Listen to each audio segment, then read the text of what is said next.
Quel est le point commun entre ces calissons, ces tablettes de chocolat ou encore ces objets en toile de voile recyclés? Ils sont tous fabriqués dans la région et pourraient bien se retrouver au pied de votre sapin. Vous laisserez-vous tenter par un Noël made in Provence? C'est en tout cas le pari d'une start-up marseillaise.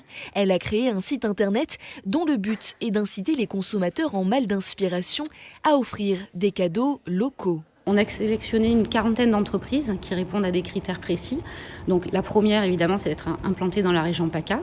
La deuxième, c'est d'avoir un site e-commerce, puisqu'effectivement, la personne qui choisit un cadeau est redirigée sur le site de l'entreprise. Et ensuite, il y a des petits bonus, on va dire, des petits critères en plus qui ont fait qu'on a choisi telle ou telle entreprise, notamment des produits qui sont responsables. Les trois fondateurs ont avancé les frais de création du site. Pour y figurer, les PME ont acheté un ticket d'entrée, 100 € pour un produit, 170 pour deux et 220 € pour trois. Chacune d'elles n'a pas nécessairement les moyens d'investir énormément en termes de communication. Et donc là, notre idée, c'était de fonctionner un peu comme une coopérative, de créer un pot commun et de dire on met notre budget comme tous ensemble pour gagner en visibilité face à des géants du web qui, eux, trustent les premières places justement sur Internet. Environ 80 produits sont référencés sur cette vitrine 2.0. Parmi eux, les savons de Saint-Victor.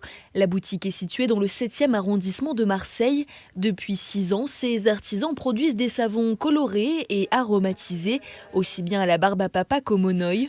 C'est la patronne qui a démarché les concepteurs de cadeauslocaux.fr. Elle a été immédiatement séduite par l'opération. Je pense que les gens ont compris toute l'empreinte énergétique qu'il y a aussi, écologique qu'il y a derrière. Et puis le côté Made in China a un peu saturé le marché, saturé les gens. Ils veulent de l'authenticité, ils veulent du traditionnel, et puis ils veulent ramener quelque chose qui soit de Marseille quand ils viennent de Marseille et pas de Chine quand ils sont à Marseille.